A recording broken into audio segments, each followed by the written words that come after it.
definitely, he saw something in downtown Salt Lake long before everybody else did. I remember people would always be like, why are you focusing on downtown? Why are you buying things downtown? It's, it's a dying city. And he somehow saw in the crystal ball that, Salt Lake would become what it is now. So, yeah. Welcome to the Mountain West podcast. Welcome to the podcast, everybody, where we cover the trends, deals, and people in commercial real estate in the Mountain West region. I'm Chad Moore, and today we have a really cool episode. We have two multifamily super experts with us, Howa and Kris Mortensen, and we're going to really dive into all things multifamily in Utah and in the Mountain West region. So let's jump into it. Actually, before we start, if you guys would just give us a quick, elevator speech on who you are, how you got here, why in the world you've chosen to do this with your life. That's a great question. Why do we choose to do this? So my name's Kris Mortensen, born and raised in Utah. My father was a real estate agent and then a real estate developer as I was growing up. So I was kind of around. Kevin was a legend. Yeah, he did a lot of deals. He's doing everything he does now is all small stuff. He's all on his own now. I don't think he has any partners anymore, but so I grew up around real estate, kind of understanding like what it was and what it meant. I went to school, didn't really know what I wanted to do with my life. So I went to the U and I got an accounting degree, and I worked in the finance department for the LDS church for 3 years while I still tried to figure out what I was trying to do with my life. And so I decided it would be a good idea to spend more money on school and go get an MBA, which from the U? From the U as well. Yep. I've got a lot of opinions on that. They're grateful for your money. Yeah, they are. They keep calling and asking for more. And so eventually I got my master's degree and actually, was interviewing for a lot of different jobs and wasn't getting anything that really wasn't able to get the jobs I wanted, and the jobs I was offered. The pay just wasn't there for me and my young family. So I decided to take the risk and become a real estate broker, even though it was full commission. And that was pretty scary because I was married. I had 2 kids at that time.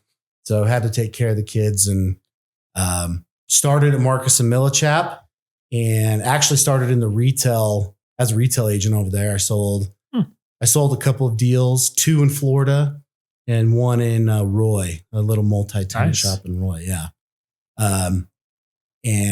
But then they have a really good multifamily team over there at Marcus & Millichap. And so they wanted to expand their team, and they invited me to join them. So I basically started over once I was 18 months into the biz, and I focused on multifamily since then.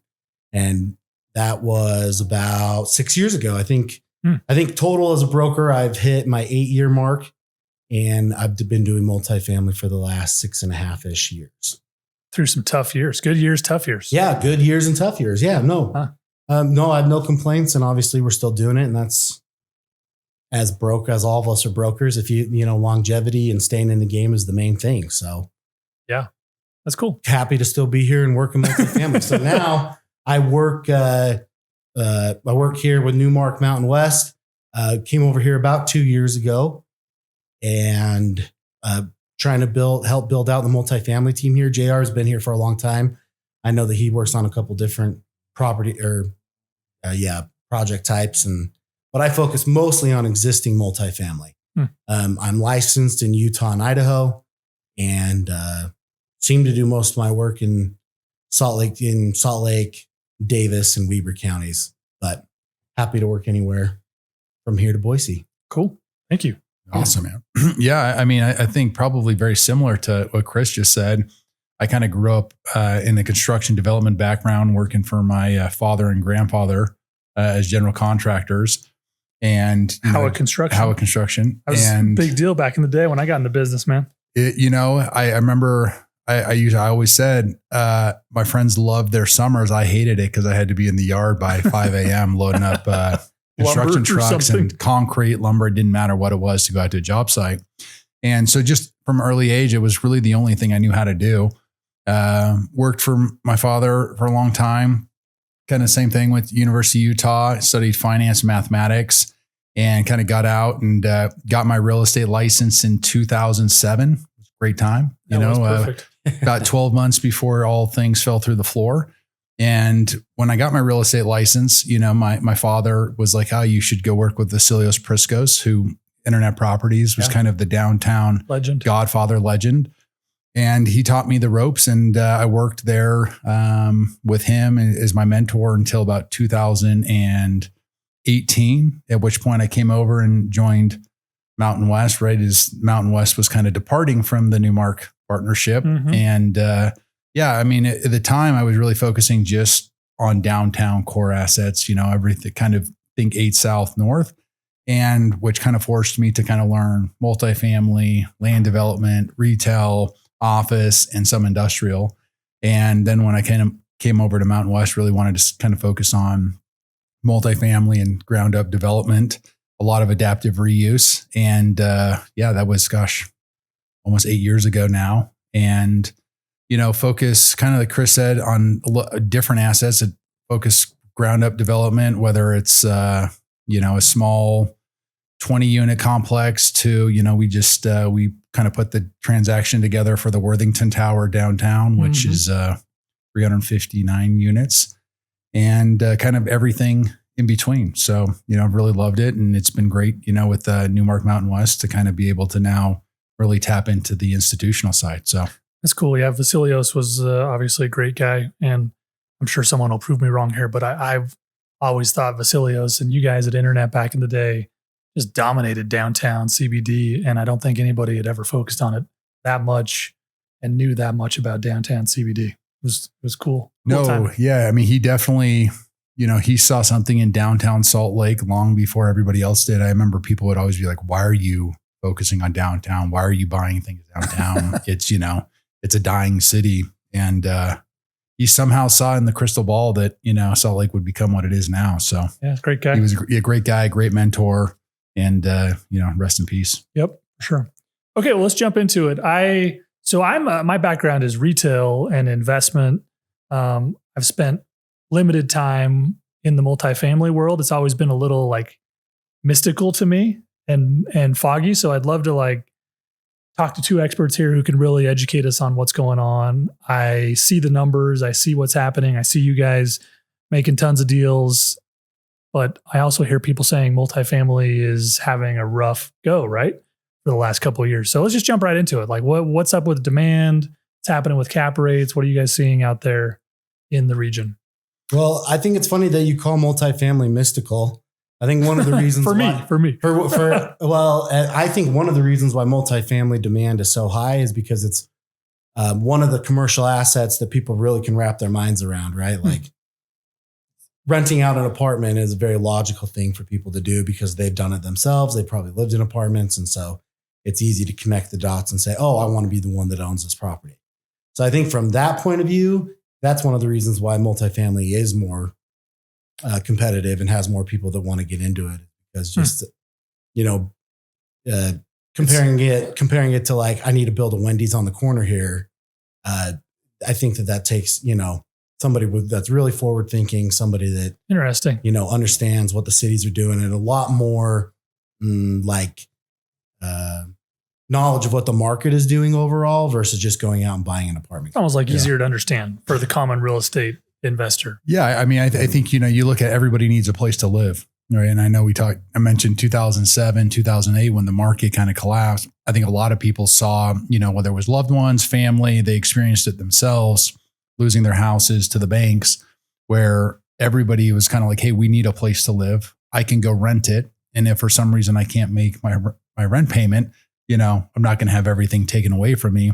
And then you also just saw the year over year growth in Salt Lake City that obviously drove demand.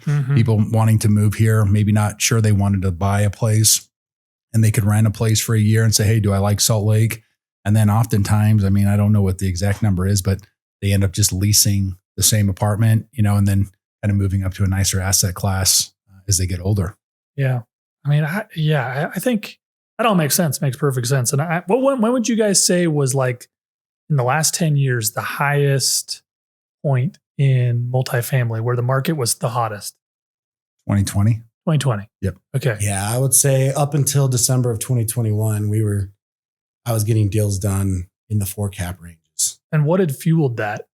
I mean, I remember in the late teens, 2015 through 2020, I mean, you could not have a conversation with a real estate investor where they didn't mention multifamily and how much they wanted multifamily, or they were only interested in multifamily. Like, you go to a university, all the students were talking about multifamily. It dominated at least the conversation for those last 5 years.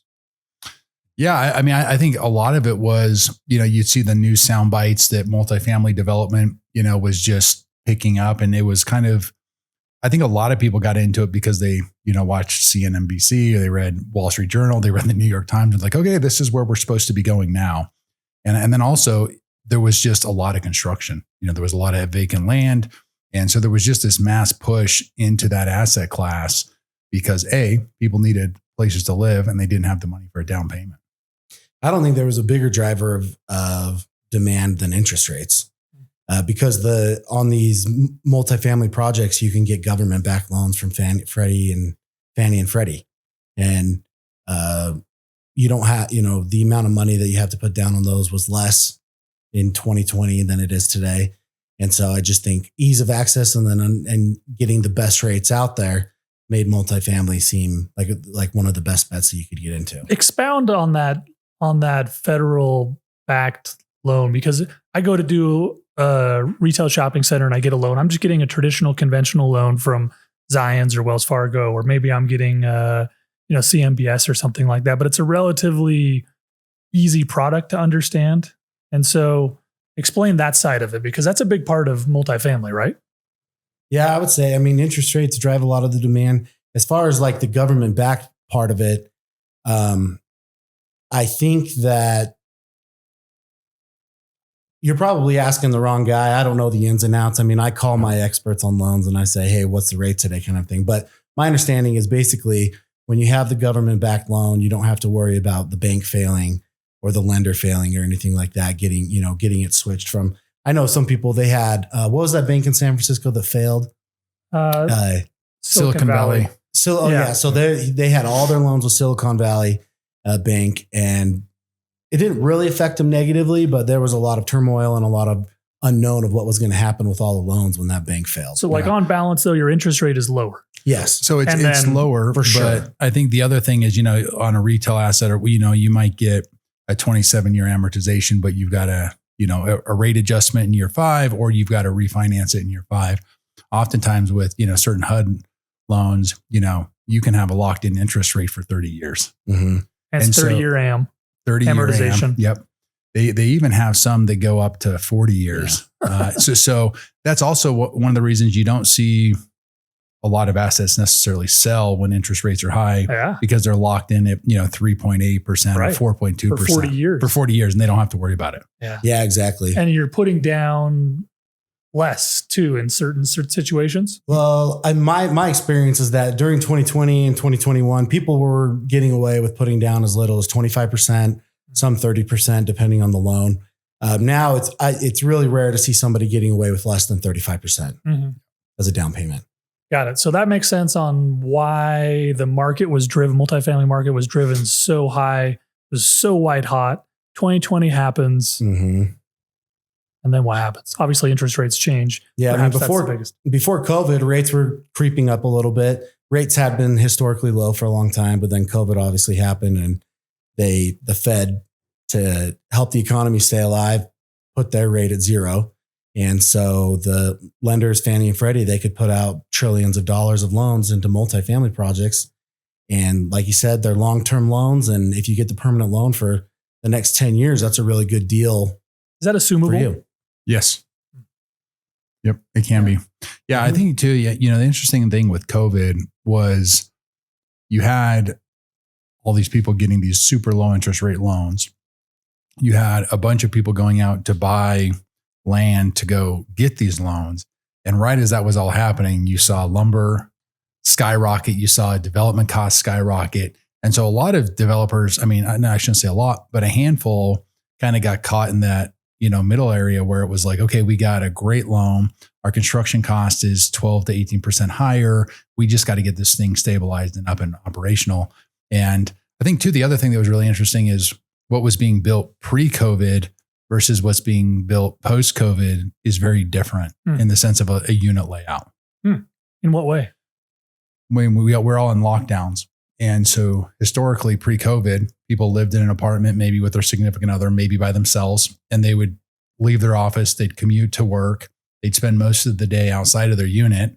And then COVID happens and they were stuck in their unit, having to work in their unit, maybe with their significant other. And they realized like they needed more space or spaces weren't laid out very well. They needed more of an office den style where they could fit two people working inside. And so you saw the kind of the configuration from units kind of shift a little bit, and in some cases actually get a little bit bigger. And we saw a lot, I think if some of the data we saw was people were saying, hey, I'm in a 1-bedroom or studio. I'm living with somebody. Are there any 2 units available in this building because I need more space? And so I think developers kind of saw that and they started figuring out, okay, well, what do the renters actually need? Yeah. And now we're seeing it slowly start going, kind of opposite. Now we're seeing really small units and much bigger units. Interesting. And of course, rents, as we all know, in this industry and outside have just gone nothing but up. Has there been a peak and a regression or? Yeah. So up until this last quarter that ended in July, there were 3 straight quarters of rents going down. And then in this most previous quarter, they went up by 120 basis points, I believe. Huh. And so we're still actually down from where we were at the end of 2024. Yeah. So rents overall have gone down in the state of Utah. I think a lot of that has been driven by the amount of units that have been brought online. There's been a lot of new units to absorb. And anytime there's new units to absorb, there's lots of good deals out there for renters. Yeah. And they definitely have been taking advantage of that. Yeah. And so that's kept rents low. And, we'll see we'll see what happens, I guess, at the end of this month with the third quarter of this year and see if we stay on the trend of them going up again. Thing I always hear from people outside of the industry when I'm just talking to people is like, take Sugar House, for example, or even downtown or anywhere really in the Wasatch Front. It's like, how can we absorb another or 5 other apartment buildings, right? So you look at Sugar House and the enormous growth that's happened there on the multifamily side and all the way through. Like, how can we absorb that many apartments? Are there really that many humans that are moving here or that want to live in Sugar House and want to live in downtown? I know the answer, but that's the thing I hear from a lot of people. Sure. Yeah. It's interesting because I think if you look in different pockets, the answers are different. I think there's historically downtown or Sugar House, they're Salt Lake City and the Kim Gardner Institute had always said we need about 10,000 housing units built per year to maintain population growth and people moving to Utah or Salt Lake. And I think that's true, but I think what has happened is, again, with COVID, people kind of moved outside the core. And then, with the towers moving downtown, we brought a lot of product online. And the one thing I'll just touch on the previous question was, while we're seeing rent growth come down a little bit on a quarter over quarter, the one thing that is really, I don't know, it's a data point is, in 2022, even 21, concessions were pretty much, you might get a month free. We were talking to a couple groups last week that they're having to give 2 to 3 months free. Just to induce people to move into their project. Which you never would have seen 4 or 5 years ago. Never. And so I think that's one of the driving factors. And then on the absorption side, which to your question is, historically, you'd always underwritten that you would conservatively absorb 12 to 15 units on average per month. Like that was a pretty standard assumption on lease up. And everybody we've been talking to over the last, couple months, they're like, it's closer to 6 or 7 currently. Half. So half. So I know that doesn't answer your question directly, but I think a lot of it is location. It's a lot of product coming online at one time. There was kind of a glut and now we've got a ton of units. So people have the ability to kind of pick and choose whether it's Sugar House, downtown, where before it was vacancy rates were sub 5%, sub 4%. It was kind of, you went where the units were. Mm-hmm. Well, to piggyback on that, I think another thing is moving's not free, right? So when tenants' leases come up, if they're going to go and they're going to comparison shop and decide they're going to move, there's some expenses that go along with that. Well, with the market being kind of down overall, I think a lot more people are scared to spend money, their extra money and spend their extra money on moving. So I think a lot of tenants, when I was talking to some property managers this week, they were saying they're just negotiating with their current tenants to keep them in. It's less expensive for the tenant to stay there, and it's less expensive for them to turn the unit over. And so they're working with their existing tenants right now to help keep them here. And I think that's another reason why the absorption has been a little bit slower than we used to. Yeah. One thing that's kind of anecdotal that I always found funny was like in 2016, 17, 18, I started to hear from multifamily developers that were calling me on like a shopping center and like, hey, we're interested in buying your shopping center. And I was like, what? Why do you want a shopping center? And what I didn't see at the time, that of course we all know now, is that these guys were just looking at land, and shopping centers are huge and usually underutilized. And they were buying shopping centers and, reworking portions of them. There's multiple examples in the Wasatch Front where there's a literal apartment building stuck in the middle of a shopping center now, where developers optimized vacant land or underutilized land. I always found that super interesting and kind of like a sign of the times of like how crazy it had become in multifamily. But there's some successful ones. Sure, you guys have seen that. Yeah. I mean, I think, now it's much harder to find those sites where back, in those days, it was kind of, if you built housing, they were coming kind of mentality. And it was true, right there. I mean, you didn't have to compete with your, what sort of amenities you had. You were close to shopping. We just needed housing. Yeah, you like and shopping? So it's right here. Yeah, it's right here. And so, and now I think it's much more strategic, and it's no longer just like, oh, we can take any shopping center, where it definitely for a 4 or 5 year period, it was any shopping center will do. Yeah. That was always crazy to me. I think it can make sense on two fronts, because I've always felt like those shopping centers require a lot of parking, but at night they're almost empty. So if you can have an apartment complex nearby that can utilize the parking as well, that's one of the biggest drivers. One of the biggest drivers of how many units you can build is the parking situation. So if a retail parking lot can help alleviate that, you can get more units and more bang for your buck. But the other thing I was thinking of is I wonder how many of those multifamily developers built a product, sold it for a 4 cap, and then they bought your 6 cap shopping center that was triple net and hired a manager. That was every day. Yeah. I mean, I'm sure all of us get 3 or 4 phone calls a week from a 1031 group out of California that's selling their apartment in the Bay Area for a 3.75 cap, and they're going to buy a 6 cap shopping center. And while I think a 6 cap shopping center is near the most compressed cap I've ever seen, they look at it and think, I'm going to kill it on this thing. And they probably will. Yeah.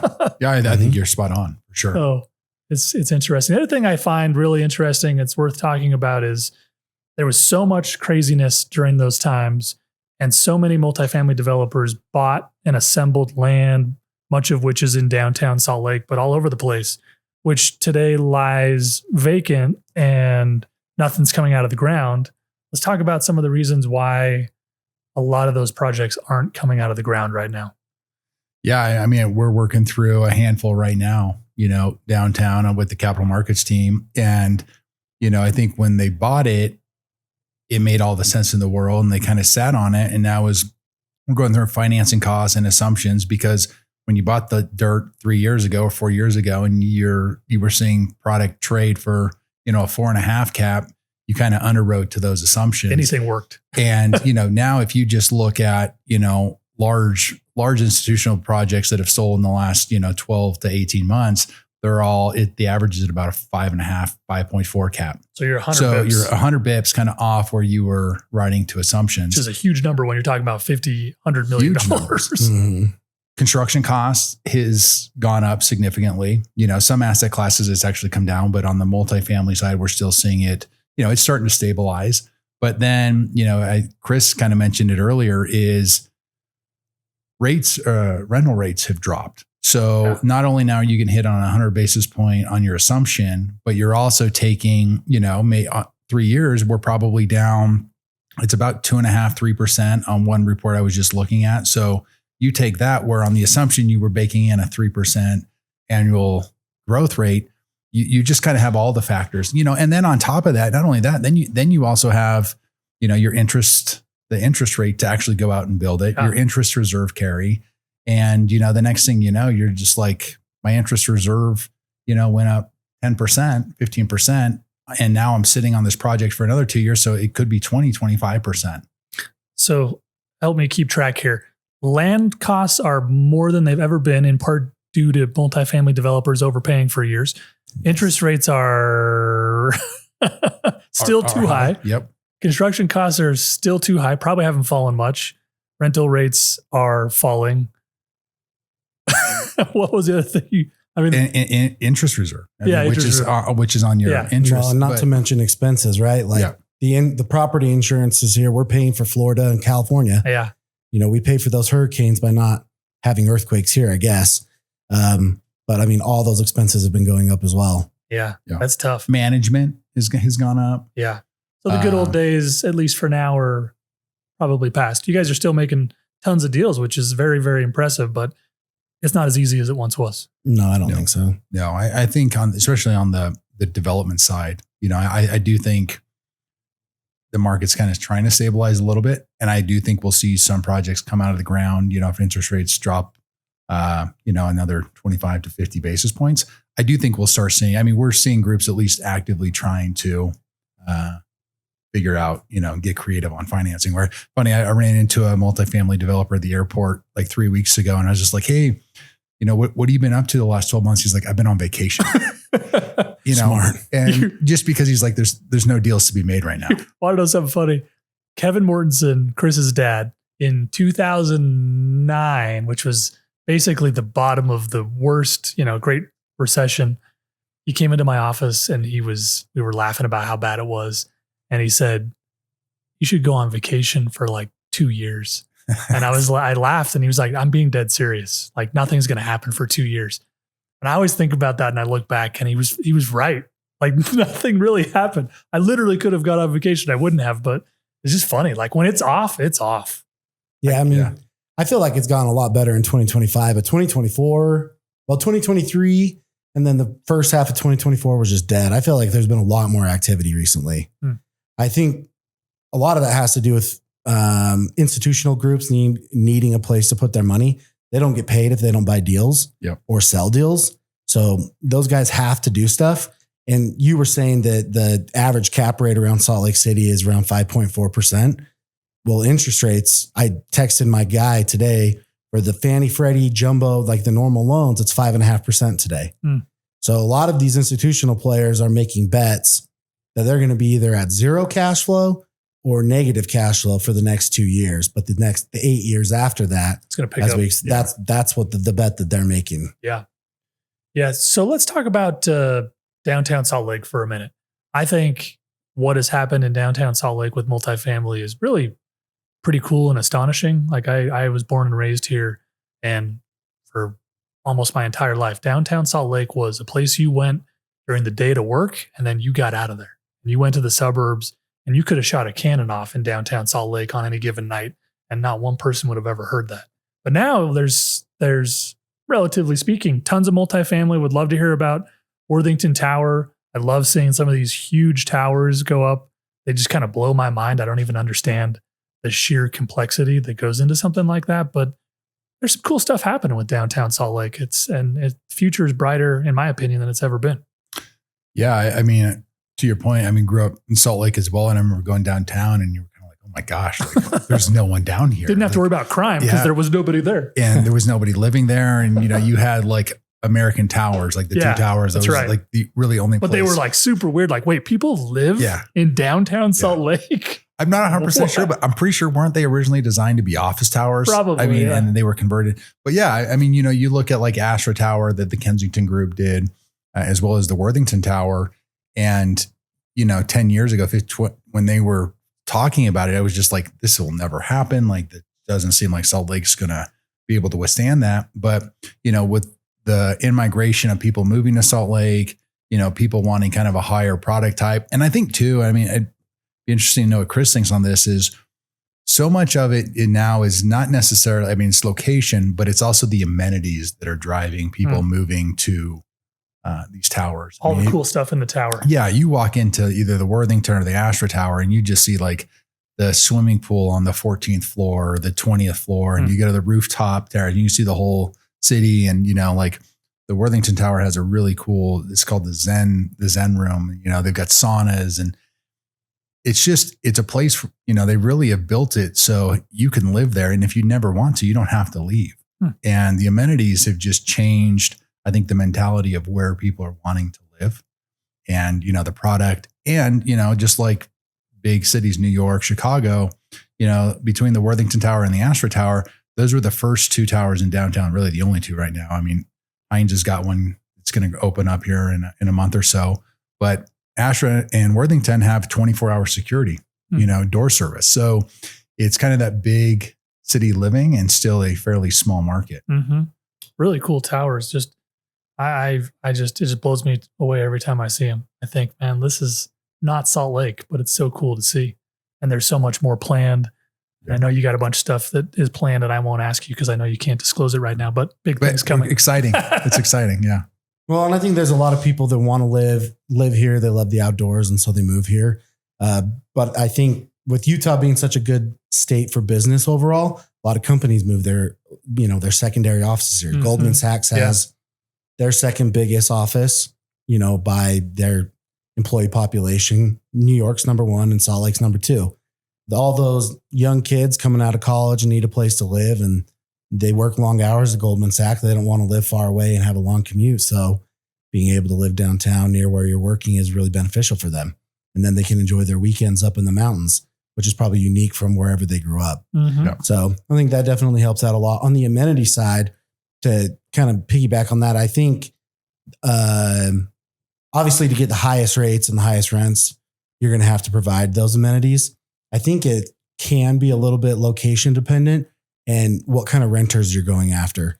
I don't think, if you're in one of the suburbs, people are going to care far less about the amenities and they just want to know what their rent is going to be. But when you're creating a premium product in a downtown location, in order to compete with everybody else, you're going to have to provide those things if you want to get the same amount of rents, which, because everything is so expensive, you're going to need to get those rents in order to make the deal pencil. Yeah.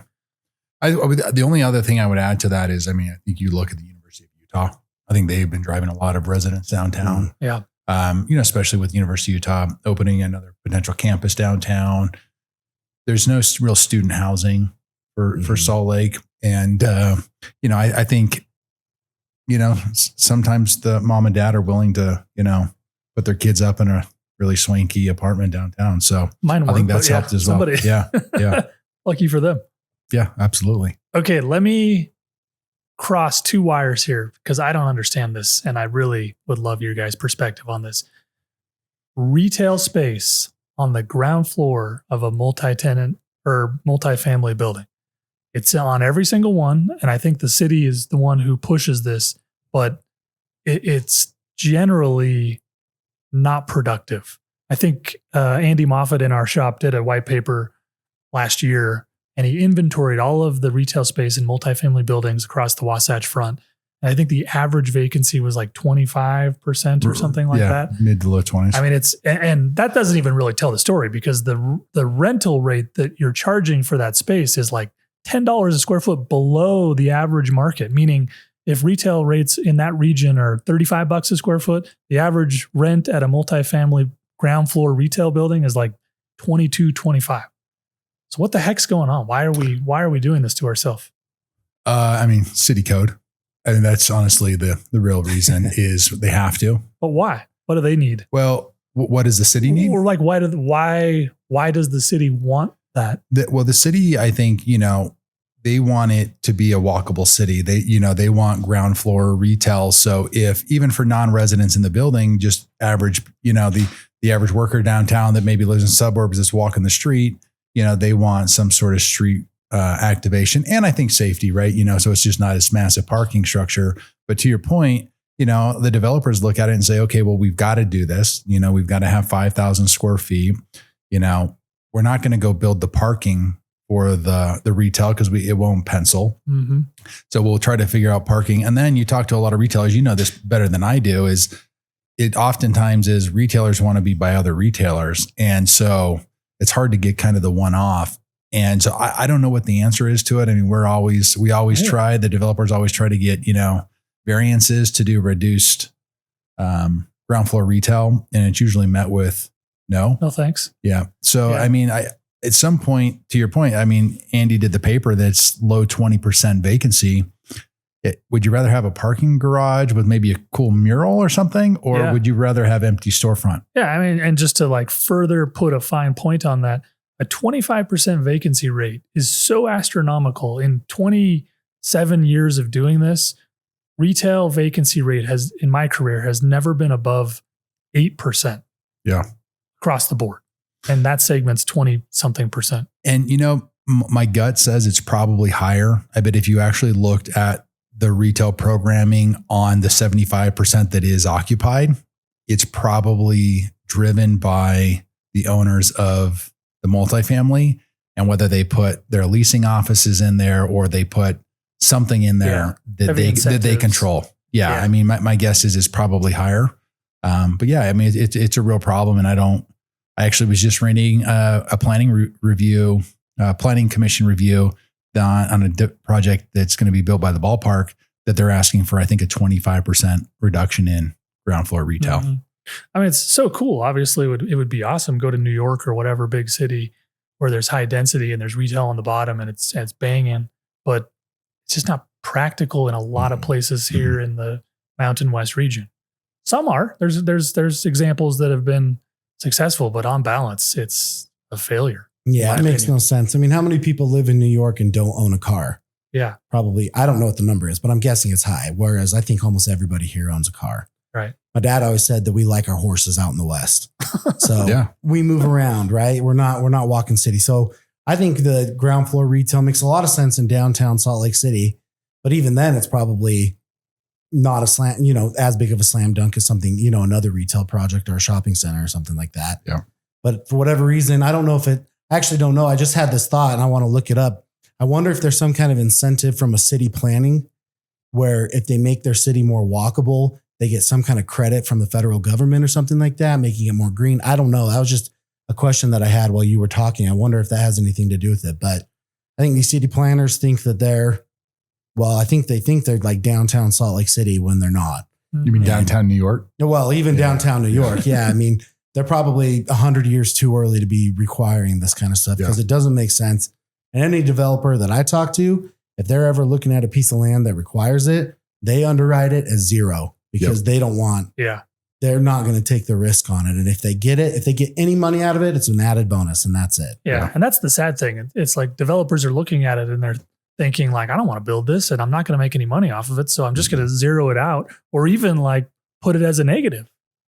It just seems unproductive and just kind of dumb. Yeah. I think the biggest feedback we ever get from users looking ground floor retail is where's the parking? And that's, I think to Chris's point, why they carry it as a zero, because the developers don't want to go build 3 per 1,000 on parking and inside their parking garage, which is going to cost them much more than probably what any rental rate's going to get them. Yeah. And even on some projects, we've tried to do like percentage rents. Anything. Yeah. And it's always met with the parking issue. Yeah. Yeah. That's a challenging one. And I think cities just need to start taking note. I mean, at some point the vacancy is so overwhelming. It's actually kind of I wouldn't say a blight, but it doesn't look good. No, it doesn't feel good. It doesn't look good. I agree. So one of the last subject, we're running out of time here, is I just would love for you guys to kind of give us a rundown on moving forward over the next couple of years, where you see multifamily going in the Mountain West region, if there are pockets specifically that you think will be hotter than others, just kind of your assessment of where the market is going the next couple of years. Well, I would say in the short term, downtown Salt Lake is going to be the hardest place, just because this is where, of all the new units that we've had come online, the majority of them are near downtown.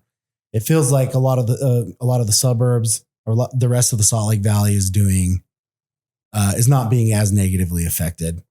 I would say, like, as a general rule, like looking at Utah as an investment, our rental rates have dropped, but we haven't dropped like Vegas. We haven't dropped like Phoenix. We haven't dropped like LA. We're a very resilient community that way. We're one of the best performing states during the COVID years. in the Great Recession in 2008. We came out of that faster than everybody else. And so just was like a place to put your money that has less risk than maybe other places. This is one of the best places that you can put your money. And there's a lot of, the thing is we're not a hidden gem anymore. I've only been in the business, while things have been good, except for the last couple of years. But I think that a lot of people are able to get really good returns if they move their money here to Salt Lake. And there's so much institutional money here now that I feel like it's not the hidden gem anymore. It's just more of a safe play than it is like a great play on spreads. But I just think long-term, I think I pulled up one stat that I wanted to share.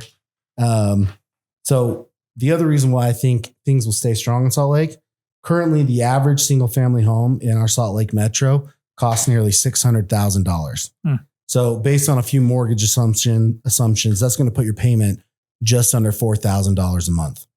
So in Salt Lake City, that means a family pays on average around $2,250 more per month than the average rent of $1,569, which is a huge gap. So looking at interest rates and then the costs associated with building homes and how our single family market, even though the rates have gone up, I don't know of very many stories of people losing money when they've sold their single family homes recently. No. So I think the difference between the mortgage payment and what people can pay in rent is going to be one of the significant reasons why rentals continue to perform well here in the Salt Lake area. More townhomes are being built that support larger families. So from that standpoint, I think it also helps with our homegrown population growth, the people that, want to have big families, they want to have multiple kids, but can't afford, for whatever reason, a large single family home, but they can get a townhome with 4 bedrooms and they're going to pay about half of what they would if they were to buy the house. Yeah. Makes sense. Yeah. I mean, look, I'm still very bullish on Utah in general. I think, you look at us as just a state that's continuing to see high growth, in migration, and we will start to see, it's going to continue happening, right? Salt Lake, Utah in general is not going to slow down. So while I think we've hit some headwinds in downtown with just overall absorption rates and a lot of product being online, I think it's actually going to be helpful because I think the one big thing that, we haven't touched a ton about is just on the affordable housing side, right? And oftentimes the affordable housing is purely a supply and demand issue, in my opinion. I've had many disagreements on this topic, but that's to interject right there. Don't we have our case study here with all the new supply of units that came online that have been harder to absorb? What happened to rents? Came down. So I think, as we continue to grow, and I think, we continue to have more product, come online, and you start looking at even, rural towns, rural countries, anything along the I-15 corridor, you're seeing people move into those areas, and we're going to need to continue having housing. And so I think there's, as you mentioned, we probably all have 3 calls a week from institutional groups saying, hey, we don't want to sell anything in Utah. We'll sell in California. We'll sell in, other states. We want to bring all of our capital to Salt Lake. And I think, the land pricing, while it was at an all-time high, is starting to come down. I think people are starting to become a little more realistic. And listen, I think multifamily across the state is going to continue to grow. We're going to ebb and flow. And in 5-7 years, we're going to have the same cycle where there's going to be a lot of product online. Rents are going to get compressed. And, we're going to go through the same. We can't help ourselves. Yeah. It's, I think, human nature. And look, rates are going to come down. People are going to go get construction loans. They're going to build 100, 500 units. And then, we're going to be doing the same thing over and over. So I think long-term, I think Salt Lake, Utah has tremendous multifamily growth potential. And, we got the Olympics coming too. So all eyes are back on Utah. And I'm very bullish. And I think that in 5 years, when we do this podcast again, we'll kind of look back at this and be like, oh yeah, this was just a small blip on. With more gray hair. Yeah. Not Chris, but us. I'm more gray hair and less hair in general. So awesome. Let's I really could spend another hour on this subject, but let's jump into finalize just on a quick trend that is happening right now. We got a 1/4 point rate cut from the Fed, and we're starting to see interest rates move down a little bit, which is cool. The 10-year Treasury, which for the most part, a lot of interest rates are pegged to, I think is in the low 4s, which is lower than it's been in a couple of months. So good vibes there. I think we're starting to see some thawing. Yeah. Hopefully. I mean, to that point, yes, because I think you look at 2026 and you look at all of the loans that are going to come due on the multifamily side. I mean, not just in Utah, just across the country, those interest rates are going to be, massive drivers of obviously refis and or sales. I mean, there's some groups that are going to have to do cash in refis. So I think all the help we can get on the interest rate is going to help stabilize that market, because if they don't come down and people are going to have to, cash in refi, they might, have to sell at a discount or sell at a loss. So the more it can come down, I think the happier we'll be. Anytime interest rates drop, you're going to see real estate people and real estate brokers excited. Yeah. Yeah. Almost a 1-to-1. I mean, it's pretty much everything. People, it's just a math equation for a lot of buyers. So plugging that number lower helps us. Yeah. Awesome. Thanks, guys. Thanks for demystifying for me a little bit the multifamily world. I think it's so cool and sometimes hard to understand, at least for me, but lots of great insight. These two guys are the 800-pound gorillas of multifamily in this region. If you guys have any multifamily questions or a deal you want to sell, or you're thinking of selling, or you're thinking of buying, hit these guys up. They'll take care of you. We also have the best research department in the business, and they've got every piece of information you could ever want on commercial real estate. So appreciate the time, guys. Yeah. Thanks, Chad. And, thanks, Glad to be here. Yeah, this was fun. And hit us up for the next podcast.